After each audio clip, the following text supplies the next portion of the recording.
ಮುಜುಗರಾಗಿದೆ ಅಂತ ಈಗ ಅವರು ಏನು ನಡೆದಿದೆ ಘಟನೆ ಹಿನ್ನೆಲೆಯಲ್ಲಿ ಹೇಳಿದ್ದಾರೆ.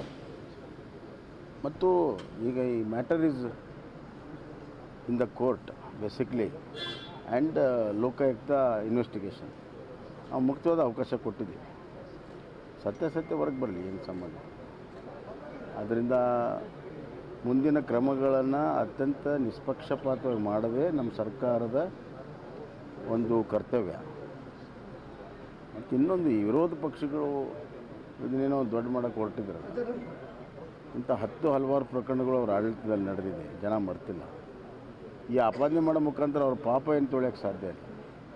ಅವ್ರ ಭ್ರಷ್ಟಾಚಾರದ ಪಾಪ ಇದೆ. 59 ಕೇಸ್ಗಳನ್ನು ಈಗಾಗಲೇ ನಾವು ಲೋಕಾಯುಕ್ತ ಕೊಡಬೇಕಂತ ತೀರ್ಮಾನ ಮಾಡಿದ್ರೆ ಕೊಡ್ತೀವಿ. ಅವ್ರಿಗೆ ಸತ್ಯಾಸತ್ಯ ಹೊರಗೆ ಬರ್ತೀವಿ. ಸರ್, ವಿರೂಪಾಕ್ಷಪ್ಪನವರು ಬಾಂಬೆ ಡೇಸ್ ಅನ್ನೋ ಒಂದು ಪುಸ್ತಕ ರೆಡಿ ಮಾಡಿ ಬಿಡುಗಡೆ ಮಾಡ್ತಾರೆ. ಯಾರು ವಿರೂಪಾಕ್ಷಪ್ಪನವರು? ಯಾರು ವಿಪಕ್ಷ ಲೇಖಕರು ಸರ್. ಗೊತ್ತಿಲ್ಲ ನನ್ನ ಮಾಹಿತಿ. ಸುಮಲತಾ ಬಿಜೆಪಿ ಸೇರ್ಪಡೆ ಅದು ಭಾಳ ದಿವಸದಿಂದ ಮಾತುಕತೆ ಇದೆ. ಅಂತಿಮವಾದ ಒಂದು ತೀರ್ಮಾನ ತಗೊಳ್ಳುವಂಥ ಸಮಯ ಅವ್ರಿಗೆ ಬಂದಿದೆ. ನೋಡೋಣ.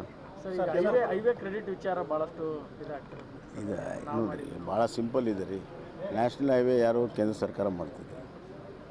ಕಾಮಗಾರಿ ಯಾವಾಗಿಂದ ಪ್ರಾರಂಭ ಆಯ್ತು, ಹಣ ಯಾವಾಗ ಬಿಡುಗಡೆ ದಾಖಲೆ ಇದೆ. ಈಗ ಪ್ರಪೋಸಲ್ಲು ನಾವು ಕಳಿಸಿದ್ವಿ ಅಂತಾರೆ. ಪ್ರಪೋಸಲ್ ಇರೋದು ಸುಮಾರು 20 ವರ್ಷದಿಂದ. ಇದು ಪ್ರಪೋಸಲ್ ಇವತ್ತಿಂದಲ್ಲ.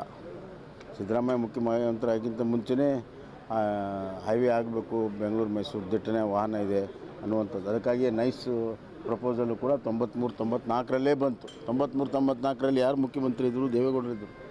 ಗೊತ್ತಾಯ್ತಾ?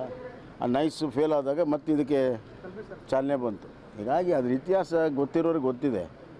ಎಲ್ಲರೂ ಮರ್ತು ಬಿಟ್ಟಿದ್ದಾರೆ ಅಂತ ತಿಳ್ಕೊಂಡು ಈ ಥರ ಕ್ಲೇಮ್ಗಳು ಮಾಡ್ತಾರೆ.